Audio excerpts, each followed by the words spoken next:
Buenas tardes a todos y todas. Bienvenidos a la exposición de esta tarde. Muchas gracias por vuestro tiempo y espero que disfrutéis de esta charla que es es muy apetecible por lo novedoso del tema y porque, bueno, nosotros hacemos webinars bastante a menudo y este tema pues no lo hemos tocado nunca y por lo menos por mi parte tengo muchísimo interés en escucharte. Como sabéis, bueno, hemos cortado la cámara y el sonido porque como siempre vamos a grabar este encuentro para que tenga mayor calidad y lo podáis ver más tarde. Y las personas que no han podido unirse pues podrán así, lo mandaremos el link la próxima semana. Como os decía, sabéis que bueno, el tema de hoy es la reconstitución inmune en esclerosis múltiple. Es un tema muy novedoso, como novedosos son los fármacos que lo facilitan, ¿no? El doctor ahora nos hablará del tema. Para el que no lo conozca, es el doctor Juan Luis Chico. Él está en el Hospital Ramón y Cajal, trabaja en la unidad de esclerosis múltiple y bueno, tiene experiencia en actividad dirigida en neuroinmunología y estamos en las mejores manos para que nos pueda hablar de este tema. Al final de la exposición leeremos las preguntas que nos habéis ido enviando durante esta semana y si os surgen durante el encuentro, pues por favor podéis hacérnoslas llegar también. Así que yo creo que sin más preámbulos vamos a pasar a lo que realmente interesa. Muchísimas gracias, Juan Luis, por estar aquí con nosotros y adelante cuando quieras. Pues muchas gracias a ti, Carmen, por invitarme, por contar conmigo para esto y muchas gracias a todos los que estáis hoy acompañándonos, que en el fondo pues esto es para vosotros realmente, sobre todo. Entonces, muchas gracias por dedicar este espacio pues para comprender mejor estas alternativas de tratamiento para esta enfermedad. Voy compartiendo una presentación que me sirva un poco así de apoyo para la explicación, aunque si hay cualquier cosa, vamos, no sé cómo se suele hacer esto habitualmente, pero no me importa a mí que me interrumpáis ni nada, aunque me imagino que eso es mejor como vaya diciendo Carmen. Yo soy Juan Luis Chico, yo soy neurólogo en el Ramón y Cajal, como ya he dicho, estoy desde hace una temporada con el equipo de la unidad de esclerosis múltiple. Y bueno, ¿por qué surge la reconstitución inmune? Bueno, pues luego hablaremos bien de qué es el concepto, pero recordar brevemente, la esclerosis múltiple es una enfermedad que lo principal que hay en ella es un problema autoinmune en el que los linfocitos no son tolerantes con algunos de los antígenos de nuestro cuerpo, en este caso el sistema nervioso, y van a atacarlo. Son linfocitos que han perdido esa capacidad de tolerogénica y van a reconocer como enemigos antígenos que son normales en el cuerpo humano. Entonces, por eso, los tratamientos que tenemos en la esclerosis múltiple son tratamientos inmunomoduladores. Este es el índice que quiero seguir más o menos, ¿vale? Aunque luego ya hay preguntas que iremos intentando contestar para resolver todas vuestras dudas. Pero quizá lo primero es intentar recordar cómo se clasifican los tratamientos de la esclerosis múltiple. Esta enfermedad me parece que es un nombre muy bien elegido, el de esclerosis múltiple, porque es múltiple tanto en su forma de presentación como en el tipo de paciente que nos vamos a enfrentar cuando nos ponemos desde el punto de vista del médico. Sobre todo desde el punto de vista de agresividad, por ejemplo. Hay pacientes con esclerosis múltiple que voy a decir de una forma muy con muchas entre comillas de chichinabo, pues que prácticamente no les va a dar problemas a lo largo de su vida. Y luego hay pacientes que tienen una esclerosis múltiple que en poco tiempo les va a atacar muy fuerte. Entonces, así han ido surgiendo muchos tratamientos de distinta índole, unos un poco más suaves, otros un poco más agresivos, otros que tienen unos efectos adversos de un perfil y otros de otro. Y se suelen dividir clásicamente en primera y segunda línea o baja y alta eficacia. Al final tenemos así muchos tipos de tratamientos y lo que se ha hecho clásicamente ha sido empezar con un tratamiento de baja eficacia que tiene menos efectos adversos o estos efectos adversos quizás no son menos frecuentes pero son menos agresivos o nos preocupan menos al médico y al paciente. Y luego van a ir surgiendo esos de segunda línea o más alta eficacia que lo que van a tener son más problemas de seguridad o que sus efectos adversos nos preocupan más, como por ejemplo lo pasó con el natalizumab y la LMP, que no es muy frecuente, pero el que le da es un problema muy serio. Entonces, clásicamente se ha adoptado esta estrategia. Primero veo si con uno más seguro voy bien y si no es así, pues cambio al siguiente escalón. poco a poco lo que hemos ido viendo es que quizá esto se está quedando un poco atrás y no nos aporta mucho, sobre todo aquellos pacientes que son más agresivos desde el inicio. Entonces, pues bueno, se va planteando que si a lo mejor tenemos que invertir esta pirámide y empezar por tratamientos más eficaces y si acaso después más adelante bajar la eficacia. Ahora lo que estamos un poco la escuela que se está viendo más actualmente es la de individualizar, clasificar al paciente según su grado de actividad y según eso decir un tratamiento apropiado y dirigido a su grado de agresividad. Pues será que el paciente que vaya a tener una esclerosis múltiple más agresiva, ir un poco con tratamientos más agresivos desde el inicio, y aquel paciente con una enfermedad que es un poco más tranquila o más pues, que no es tan agresiva, pues podemos priorizar mucho más la seguridad.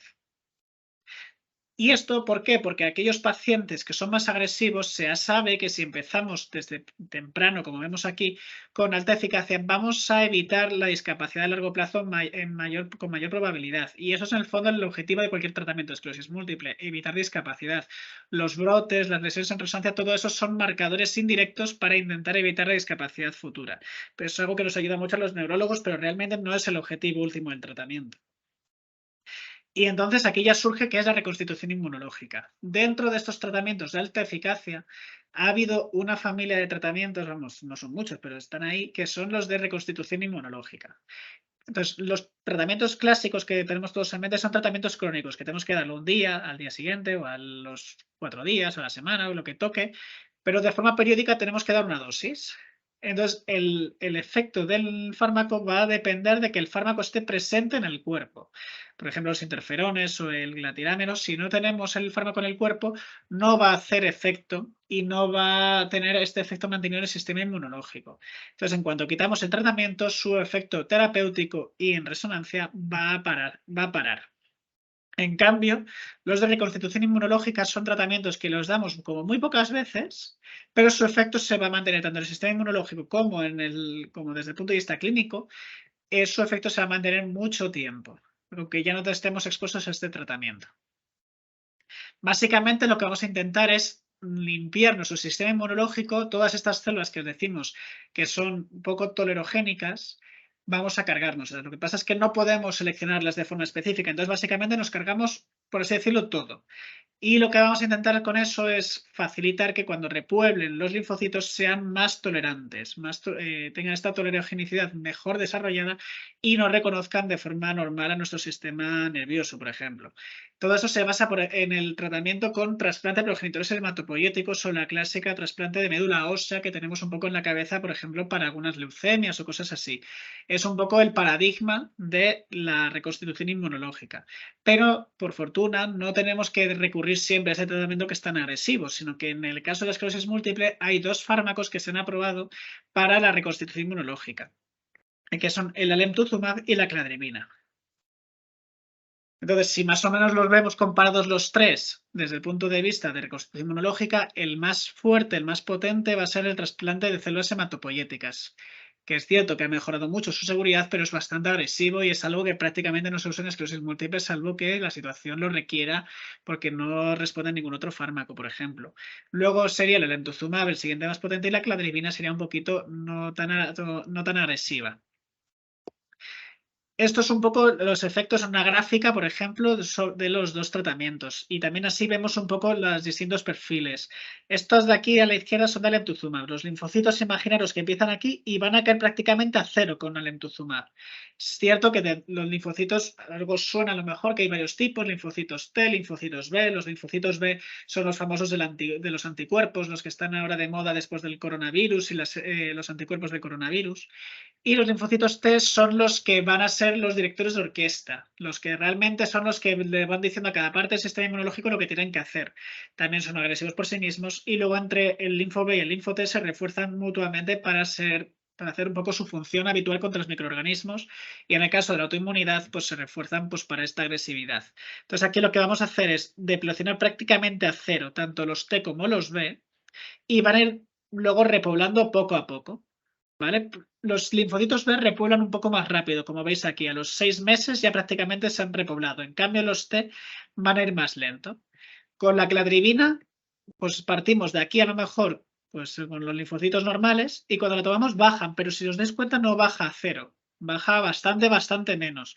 Sí que produce una bajada, sí que produce una repoblación que, como veis, se va produciendo progresivamente después y cuando damos el siguiente ciclo volverá a bajar y luego ya volverá a repoblar. La idea con estos es que los linfocitos que repueblen sean menos agresivos.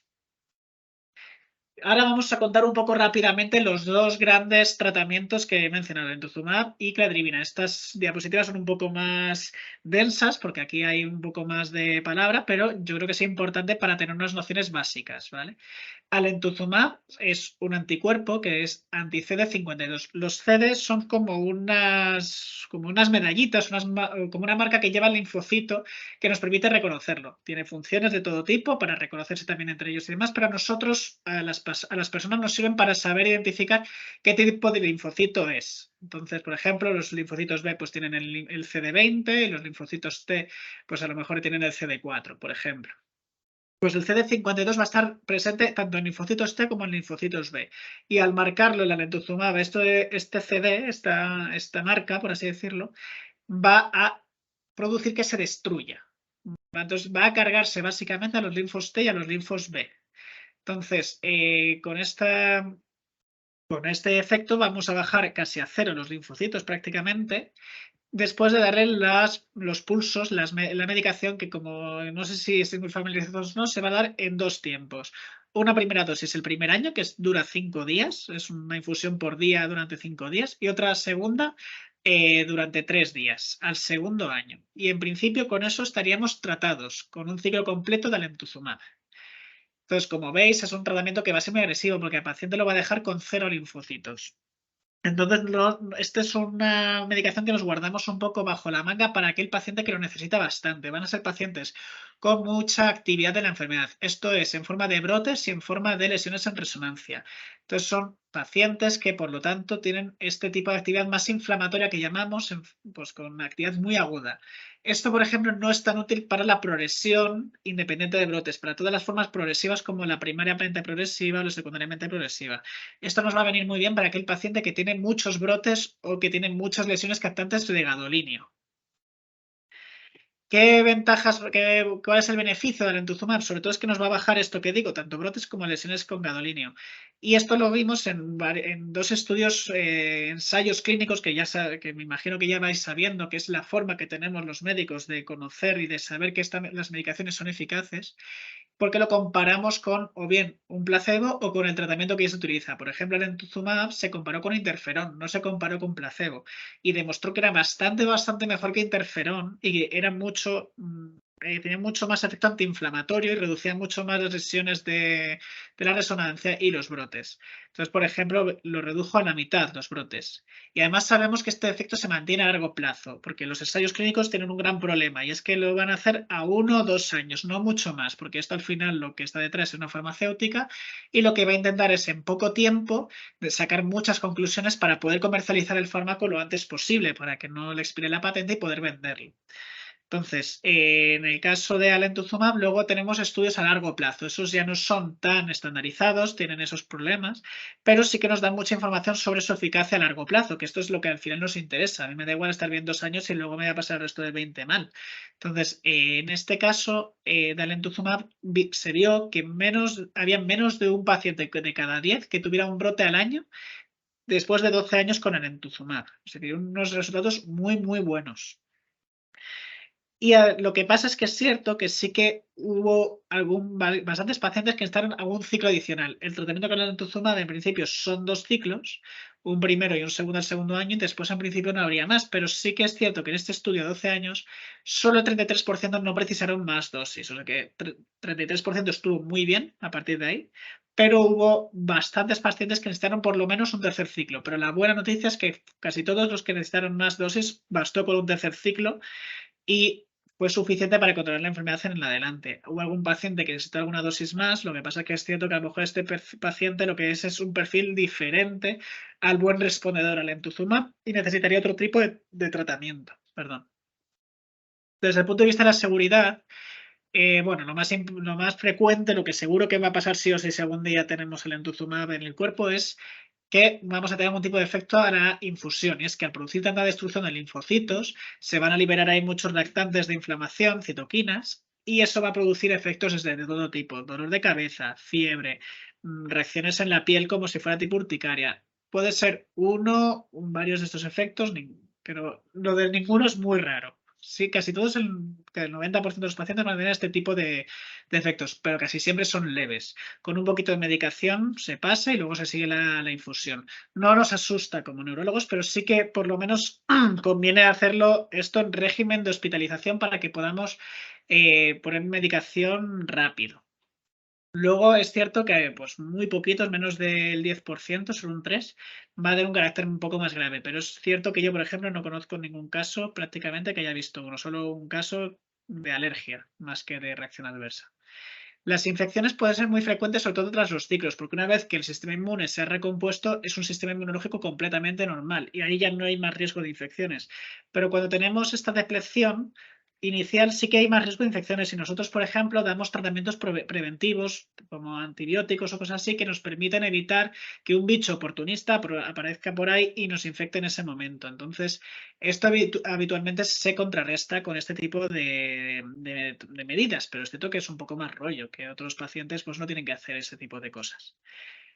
Y luego el entuziumab es cierto que se ha asociado a autoinmunidades. Y esto es porque es cierto que hay un perfil de pacientes que estamos todavía intentando descubrir cuál es exactamente, pero empezamos a vislumbrar que puede ser aquel paciente que tiene más predominio en linfocitos B, que pueden aprovechar el tiempo de repoblación para liberar un poco su actividad y atacar a otras partes del cuerpo. Lo más frecuente el tiroides, que es cierto que entre un 30-35% de los pacientes pueden tener un problema tiroideo, que en general es mucho menos agresivo que una esclerosis múltiple. Y luego mucho más raro, por ejemplo, la púrpura trombocitopénica idiopática, que afecta a las plaquetas. Esto afecta al 1% o 2%, no mucho más, es muy raro. Ahora, si algún caso sí que se ve.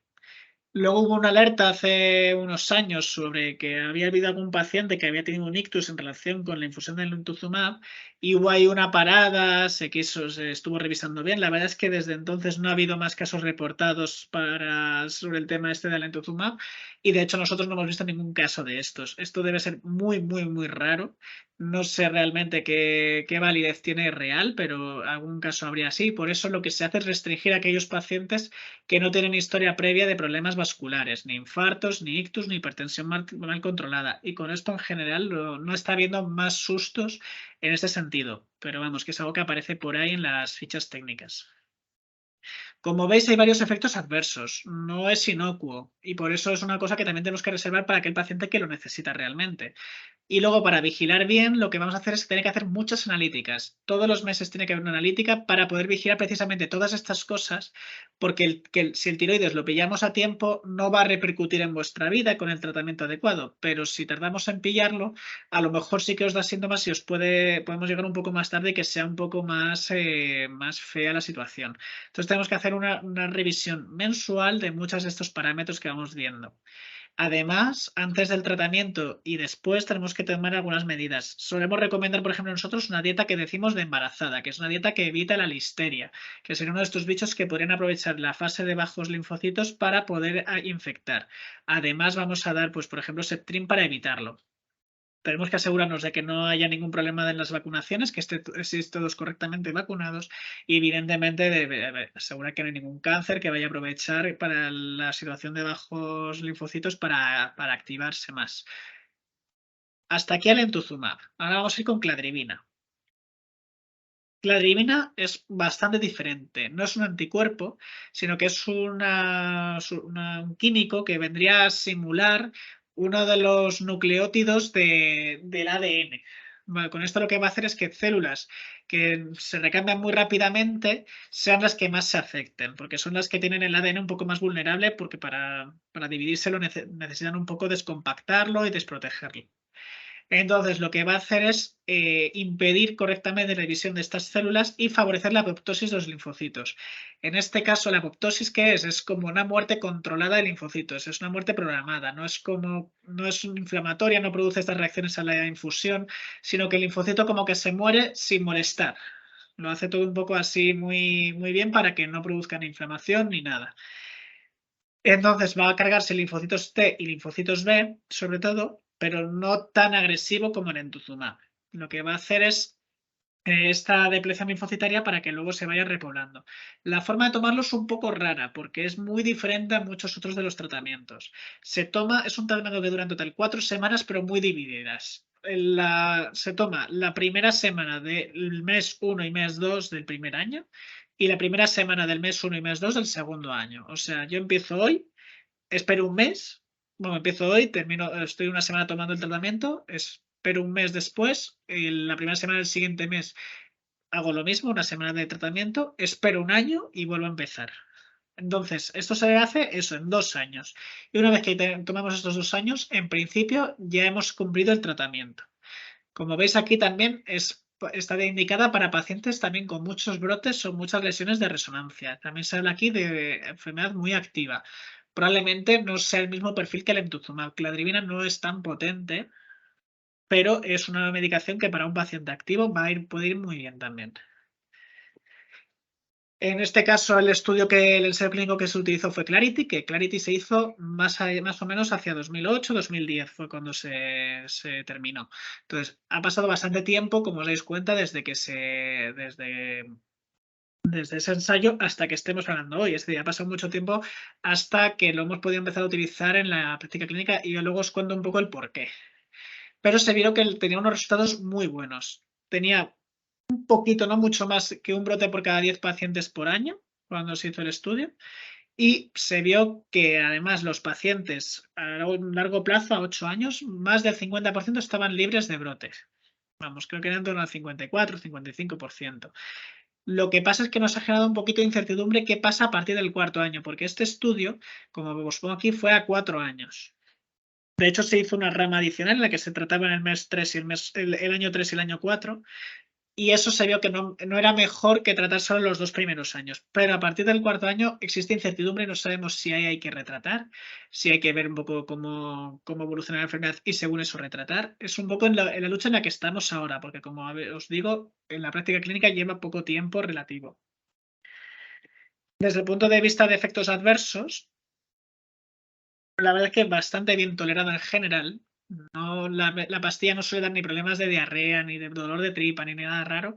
Puede bajar los linfocitos, de hecho es que es lo suyo. Normalmente debería funcionar bajando los linfocitos. Y suele ser mayor en la tercera o cuarta semana. Aquí hay que hacer una vigilancia y hacer analíticas, sobre todo para que no baje demasiado, porque si baja demasiado, que es lo que pongo ahí, precisará que pongamos alguna profilaxis para evitar también infecciones oportunistas. Pero en general la depleción de linfocitos, en mi experiencia, no es ni mucho menos tan llamativa como el emtuzumab. Y no hace falta, de hecho, analíticas mensuales. Se suele hacer a los 2 meses, 4 meses, 6 meses, cosas así. No a todos los meses, por así decirlo. Y luego, pero bueno, infecciones podría haber, infecciones del tracto urinario y rinofaringitis, que es una forma muy elegante de decir pues, el catarro que tenemos habitualmente. Y luego, pues bueno, yo dolor de cabeza y náuseas no he visto nunca. Pero lo que sí que a veces se preocupa a la gente es el tema de los tumores. Y esto fue el motivo que hizo que la adrivina se retrasase un poco más. La adrivina ya es una medicación que venía usándose en tumores de tipo hematológico, como las leucemias. El problema es con el Clarity, con el estudio que he mencionado, es que 4 pacientes o algo así, 5, un 1% de los pacientes desarrollaron algún tumor de distintos tipos. No fue un tumor concreto, que eso es una cosa que nos hace sospechar que haya una relación. Pues si todos los pacientes expuestos a un inmunosupresor desarrollan cáncer de páncreas, pues a lo mejor sí que hay una relación. Pero si uno hace un pulmón, un páncreas, otro tal, habitualmente suele ser un poco más la vida, sin que el fármaco tenga tanto que ver. Pues fueron 4 casos de tumor muy distintos entre sí. Y eso hizo que se parase un momento la aprobación pues para decir, bueno, vamos a ver si es que la cladribina está produciendo tumores porque el grupo placebo no ha tenido ninguno y cladribina ha tenido 4. Entonces se hace un siguiente estudio en el que cladribina tiene exactamente los mismos tumores, 4, y el grupo placebo tiene el triple de tumores, como 12 o así. Entonces, al final, con todos los análisis que se han ido haciendo posteriormente, lo que se ha visto es que realmente cladribina no tiene más riesgo de tumores. Los tumores que hubo en ese estudio fueron los que por vivir les habría tocado en cualquier estudio diferente a los pacientes. El problema fue, bueno, la circunstancia fue que en ese estudio concreto, primero, el grupo placebo tuvo mucha suerte y se libró de tener los tumores que tendrían habitualmente y lo compensaron en el siguiente estudio que se hizo, que salieron más. Entonces, no se ha asociado claramente cladribina a ningún tipo de tumor y por eso se ha acabado aprobando definitivamente. Y ya os digo que en nuestra experiencia no hemos visto ningún caso de un tumor que sea así característico. Entonces, por eso lo pongo ahí interrogantes. Es algo que aparece clásicamente en los inmunosupresores, pero con cladribina no tenemos ese miedo real. Ya para recapitular un poco sobre la reconstitución inmune, ventajas e inconvenientes que podamos tener. La principal ventaja yo la resumiría, como pongo abajo, en libertad de la carga de enfermedad. Es muy pocas dosis que me van a mantener mucho tiempo bien controlado y eso me va a permitir ventajas del tipo de no tener como una enfermedad, por ejemplo, de cara al embarazo, me va a permitir una planificación familiar reglada, los efectos adversos son bastante controlables y ya os he contado que son muchos, hay muchos mecanismos para compensarlos y sobre todo esto me va a intentar evitar la discapacidad futura desde el principio. En el caso de los inconvenientes, al final, quizá yo lo resumiría más en la incertidumbre. Al final son fármacos que me los pongo en muy poco tiempo y sus efectos se van a mantener mucho tiempo y hay parte que desconocemos por la poco tiempo que llevan a lo mejor con nosotros. Para eso lo que importante es hacer esta monitorización estrecha, aunque sea un rollo y sea un poco un inconveniente, porque al final pues una analítica mensual es un rollo para cualquier persona, pero es importante para evitar ese tipo de riesgos que podrían asociarse al tratamiento. Y hay cierta incertidumbre de qué pasa en el largo plazo, más allá del tiempo que dirigen los ensayos clínicos, que no sabemos qué va a pasar, pues se va a haber que retratar más con la cladribina o con la lentuzumab. Y esto que pongo aquí, puede haber perfiles menos favorables. Hay pacientes que nos da la sensación que pueden ir peor con este tratamiento, pero no acabamos de tenerlo identificado y es en lo que estamos ahora mismo. Tenemos alguna idea, pero no lo podemos decir con seguridad. Entonces, esto hace falta todavía estudios de los que están en marcha para poder reconocer mejores los perfiles y al final, como decía al principio, individualizar el tratamiento, que es lo más importante en la esclerosis múltiple. Una diapositiva del trasplante de progenitores hematopoyéticos, por si alguno de estos, al final es la reconstitución inmune por excelencia. Va a ser un tratamiento acondicionador, mucha caña quimioterápica para cargarse completamente el sistema inmune y bueno, de otras células de la sangre. Y lo que vamos a hacer es introducir progenitores hematopoyéticos. Esto no es la antigua médula ósea en la que te pinchaban la cresta ilíaca que dura un montón, sino que aquí se cogen los progenitores hematopoyéticos es prácticamente como una donación de sangre. Hay que tomar unas pastillas para que los progenitores salgan y el donante los saca por la sangre y se infunde luego al receptor. En este caso concretamente es autólogo, con lo cual es el propio paciente el que va a generar sus propios linfocitos, no necesita un donante como tal. Entonces, se sabe que este tratamiento es súper potente en la esclerosis múltiple. Sin embargo, no tenemos ensayos clínicos que, sin embargo, sí que están en marcha. Están ahora mismo algunos ensayos clínicos en marcha para ver cuál es el papel final del trasplante en esta enfermedad, porque ha mejorado mucho la técnica y hay muchísimos menos riesgos que en el pasado. Entonces, es algo que probablemente vaya a estar un poco más de moda en un futuro. Y ya para concluir, estos tratamientos de reconstrucción inmune van a resistir al sistema inmunológico, tienen eficacia en el largo plazo.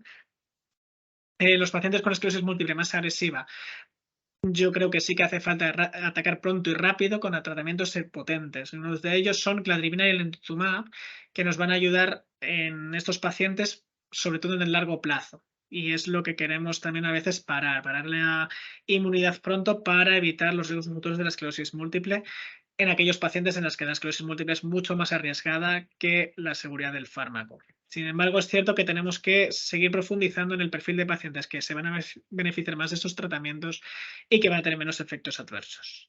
Y esto ha sido todo. Pues muchas gracias, doctor. Voy a pasar a las preguntas. Y yo quería saber si cuando dices retratar, una vez que empiezas con uno de estos tratamientos, ¿siempre hay que retratar con el mismo o se podría de repente A retratar? ver, podemos, cuando digo retratar, hablo de retratar con el mismo fármaco.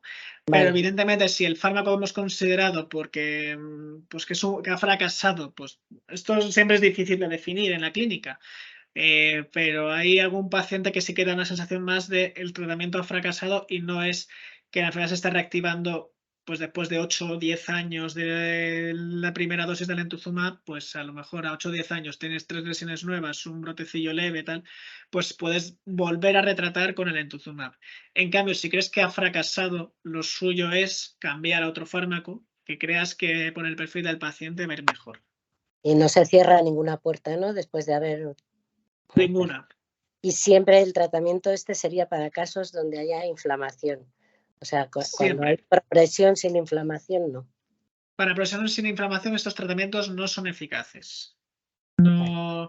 No mejoran la progresión independiente de brotes, porque eso ya son mecanismos mucho más complejos y no van tanto por los linfocitos del suero, que son los que nos cargamos con el Entuzumab o cladribina, sino que ya es por otros mecanismos que no se benefician de este abordaje.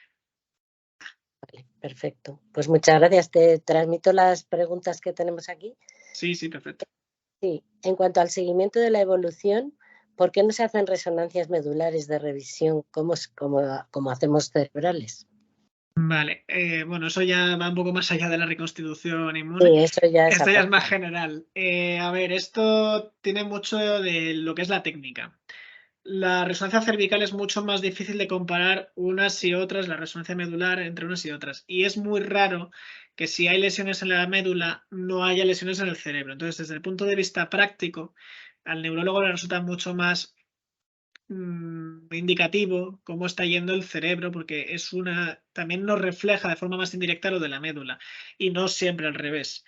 Entonces, es cierto que existe un muy bajo porcentaje de pacientes que pueden tener alguna actividad lesional en la médula y no en el cerebro, pero es que es mucho más difícil de comparar. Los cortes son mucho peores en la resonancia de médula que en la de cerebro y las técnicas no siempre son tan comparables. Entonces, hay veces que ves una lesión y no te queda claro si realmente estaba o no en la previa o cosas así.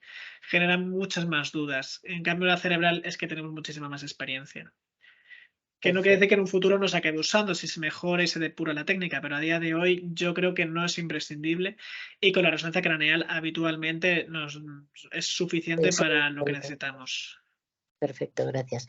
Dice, con los ensayos clínicos que existen en la actualidad y con los descubrimientos que ya se han ido haciendo con respecto tanto a la regeneración como a la evitación de que las células T ataquen la mielina, ¿es posible que en unos años exista finalmente un tratamiento que cure definitivamente la esclerosis múltiple? Pues aquí tengo que ser un poco nihilista, la verdad. Es una enfermedad que es demasiado compleja a día de hoy como para poder plantear una cura completa. Quizás si encontramos cómo prevenirla, pues sí que pueda ser un mecanismo, pero al final hay que ir demasiados pues predisposición genética, factores ambientales, factores tal que una vez que ya se ha generado esta respuesta inmune y ha entrado en el sistema nervioso central, es muy difícil erradicarla y a día de hoy hemos fracasado en todo, incluso aquel paciente que a veces parece curado pues con inmunosenescencia y demás, puede acabar reactivando. Entonces, incluso con estos tratamientos de reconstitución inmune que podrían simular, voy a decir simular, una curación, ya habéis visto la alta tasa relativa de retratamientos necesarios o que pacientes que pueden recaer en cualquier momento. Entonces, yo creo que curación a un corto plazo no podemos hablar de ella, por desgracia. Podemos hablar de remisión. Podemos hablar de remisión, de buen control, de pacientes que estén haciendo una vida normal, pero curación yo creo que no. Perfecto. ¿Cómo evitar en lo posible el deterioro del sistema inmunitario en pacientes de esclerosis múltiple de edad avanzada? A ver, hay una parte que es la inmunosenescencia que no podemos controlar tampoco en exceso, porque ahí hay muchos mecanismos biológicos directamente. Igual que nos salen arrugas, pues nuestros linfocitos también les salen arrugas. Desde el punto de vista de cosas que podemos hacer para tener un sistema inmunológico lo más sano posible, pues a ver, yo creo que es vida sana, básicamente. Deporte, comer sano, evitar el estrés, que fácil es de decir, ¿no? Pero el estrés es Esto es muy lo más de... perjudicial para el sistema inmunológico. Pues por ahí hay un poco esos mecanismos para intentar que nuestro sistema inmune vaya lo más sano posible. Pero es cierto que hay un componente de inmunosenescencia que no podemos evitar. Los fármacos aquí no aportan demasiado. No hay ningún fármaco que haga que nuestro sistema inmunológico deteriore menos o más. Aquí, de hecho, muchas veces el fármaco lo que va a hacer es bloquearlo más. Entonces, eso es un problema cuando el sistema inmunológico se envejece, porque si ya es un sistema inmunológico más flojo y lo estoy flojeando más con el fármaco, por eso hay estrategias que intentan ver si se pueden retirar pasado un tiempo algún fármaco. ¿Qué parámetros indican ese reseteo inmune del organismo? ¿Cómo se puede medir, valorar en clínica? A ver, en clínica lo más importante sobre todo va a ser el efecto clínico, si no hay lesiones en resonancia y si no hay brotes. Eso es lo que nos interesa. A mí que el linfocito tarde más o menos en subir, me da más o menos igual. Ahora bien, de forma completamente experimental, a veces se pueden hacer citometría de flujo pues, para ver cómo va siendo la repoblación.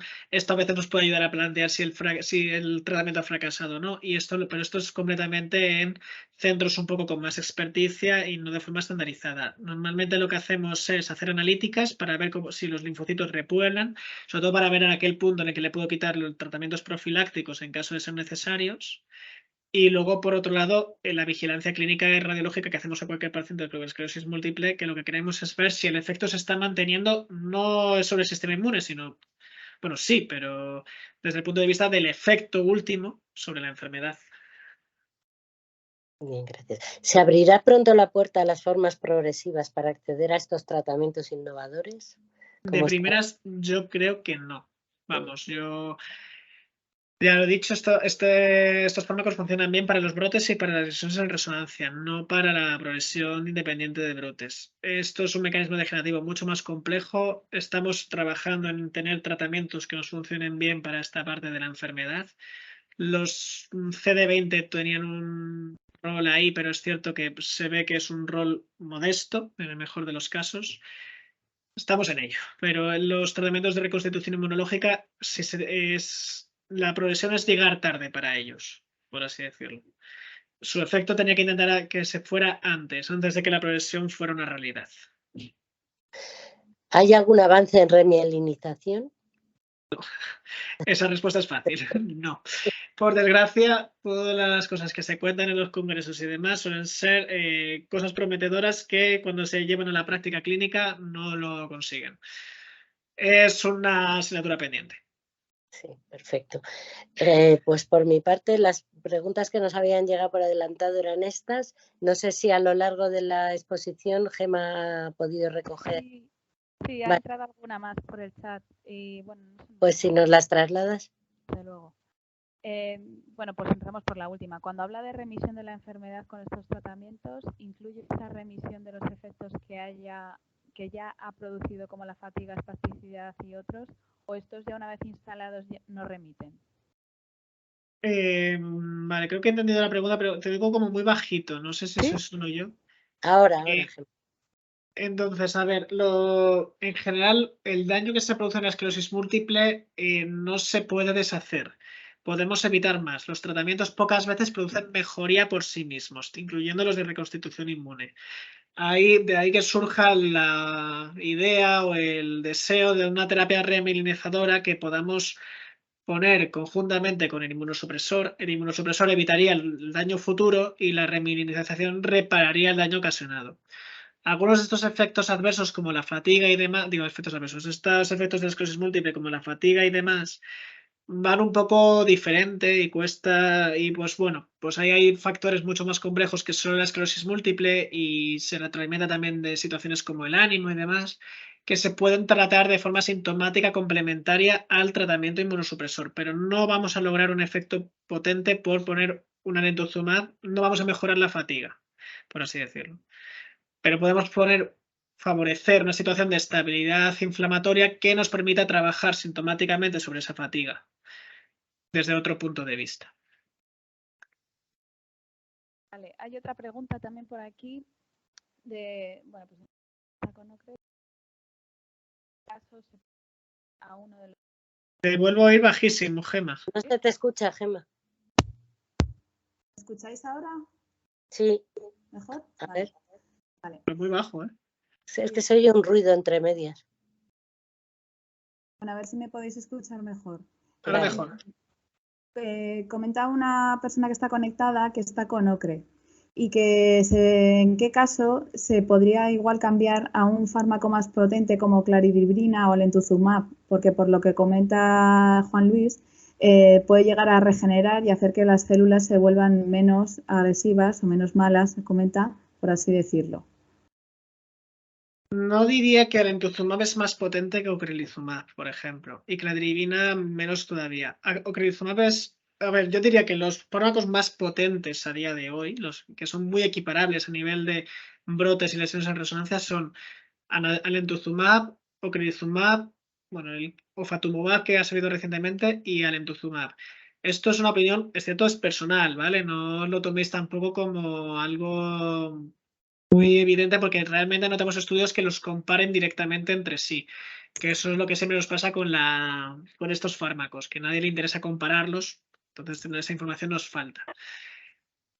Yo veo, si con ocrelizumab una persona está estable, yo no creo que sea buena idea cambiarle al lentuzumab, ¿vale? No hemos tenido tampoco muchas experiencias de pacientes cambiándole de ocre al lentuzumab.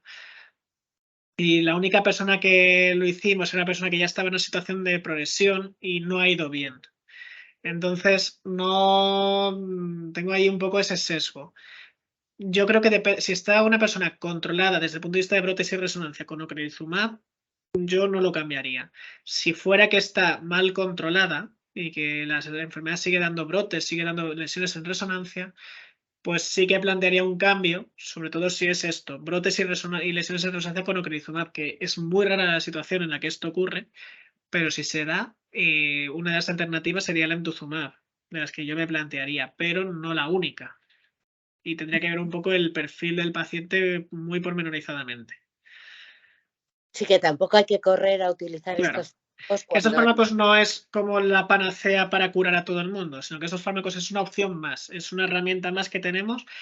Y de hecho es un fármaco que probablemente el mayor beneficio sea al principio de la enfermedad, no cuando ya llevamos muchos tratamientos a nuestras espaldas. Vale, pues yo creo que vamos a ir con la última pregunta ya. Vale. ¿Qué papel puede tener la vacuna de Epstein-Barr cuando ya esté disponible? Comentan que sí puede ser parecido a la vacuna del virus del papiloma humano. Vale, es un área de discusión filosófica muy importante esa, porque todavía no se sabe exactamente cuál es el mecanismo por el cual el Epstein-Barr se vincula a la esclerosis múltiple, por así decirlo. Se sabe que el Epstein-Barr es muy importante, es muy necesario, es una condición necesaria pero no suficiente para la esclerosis múltiple. Pero claro, el por qué el Epstein-Barr produce múltiple no se sabe. Es pero decir, si tuviera, no habría. ¿qué? Claro, si no hubiera Epstein-Barr, pues a lo mejor no habría múltiple. Bueno, yo justo hace poco diagnostiqué a una paciente con esclerosis múltiple y la serología le ha salido negativa.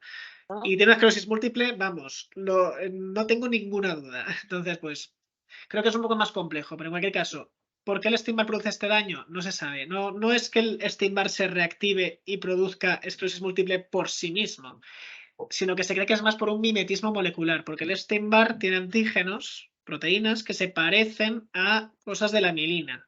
Entonces, habría que ver bien esta vacuna y habrá que probarla bien. Pues, por ejemplo, una cosa que podría ocurrir es que esta vacuna produzca precisamente el mismo anticuerpo, la misma proteína que ya de por sí está produciendo en su momento la esclerosis múltiple. Con lo cual, en ese caso, pues no serviría de nada.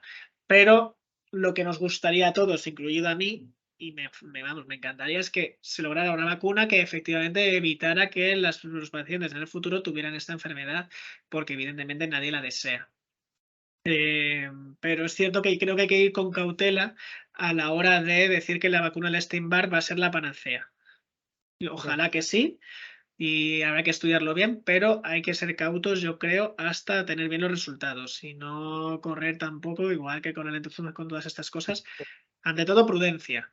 Y que hasta Sí. ahora hemos conseguido ya muchas cosas, pues vamos a también a aprovechar lo que tenemos. Bueno, es muy importante y esperanzador saber que estáis ahí, que se está investigando, que cada día se abren puertas o puertecitas, porque, a ver, lo del virus, lo otro, o sea que, a ver, estáis ahí pendientes y, bueno, pues a través de estas exposiciones, pues nosotros también nos vamos formando y esperanzando, la verdad. Así que vamos a concluir aquí. Muchísimas gracias, Juan Luis. Muchas gracias a Estaremos. vosotros. Muchas gracias a Mer también, que ha hecho posible este encuentro, y sobre todo muchas gracias a todas las personas que se han conectado y que nos han acompañado esta tarde. Feliz verano a todos si no tenemos ocasión y un abrazo enorme.